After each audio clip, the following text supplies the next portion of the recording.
At our recent annual meeting, we talked about the health of this congregation. In this episode, I want to talk about how we're called to use that health for the sake of the world. Stay tuned.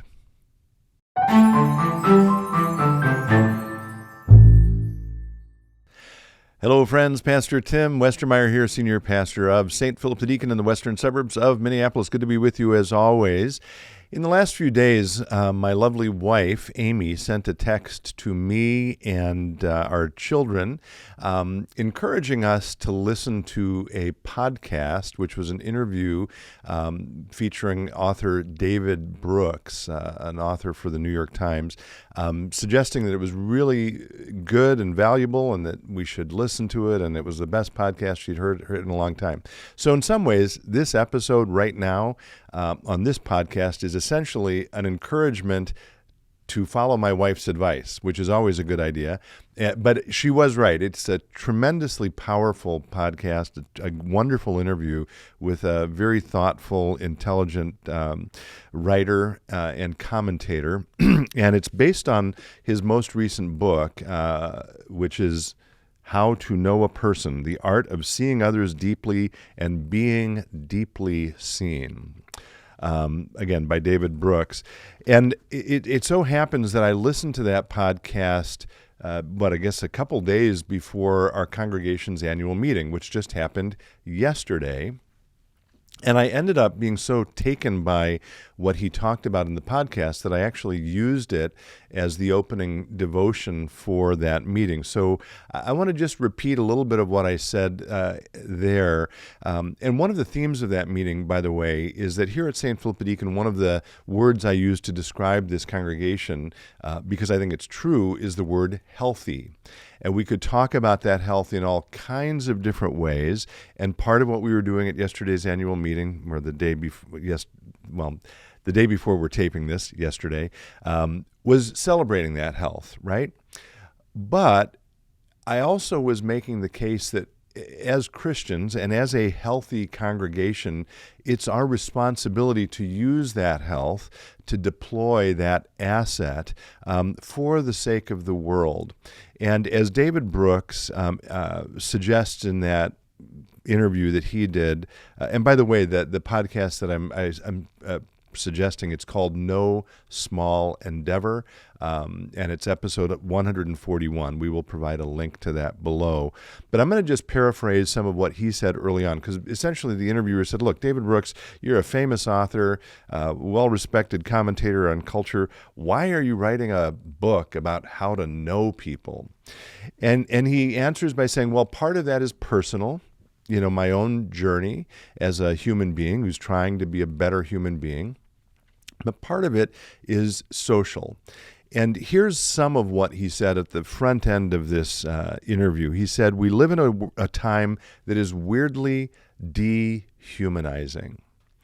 And then he mentioned some statistics. Suicides are up 33%, or by a third. Health problems are skyrocketing. Americans, since the year 2000, report that, or I should say it this way, 4 times as many Americans since 2000 report that they have no close personal friends. 0. That number since the year 2000, so about 20 some years ago, 4 times as many Americans report they have no close personal friends. 45% of high school students report that they are persistently hopeless and despondent.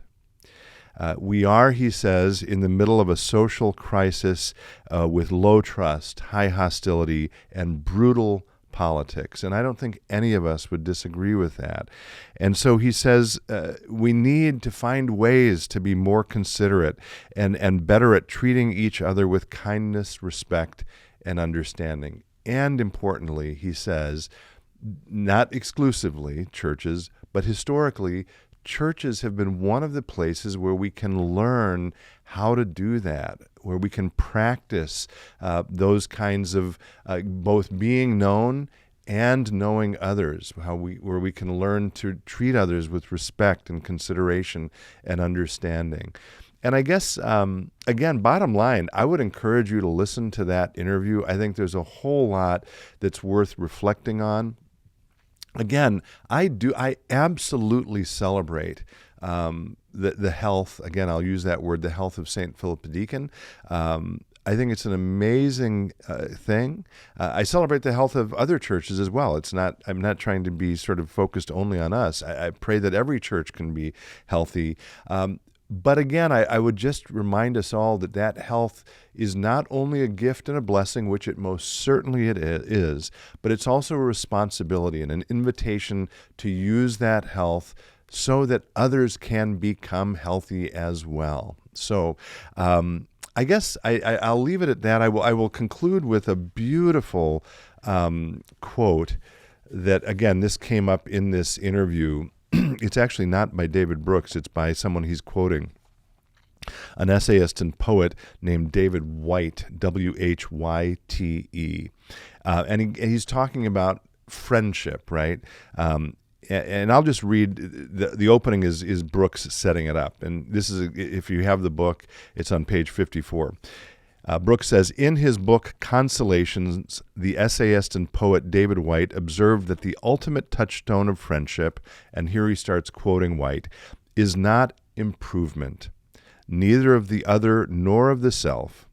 The ultimate touchstone is witness, the privilege, and here he refers, and I'm assuming this is where he gets the subtitle of the book, the privilege of having been seen by someone, and the equal privilege of being granted the sight of the essence of another. And then this beautiful phrase, to have walked with them and to have believed in them.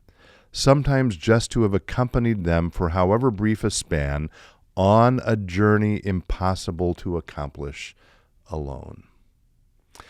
So I pray that in your life, you might have people who see you fully. And I also pray that you might be the kind of person who sees others fully.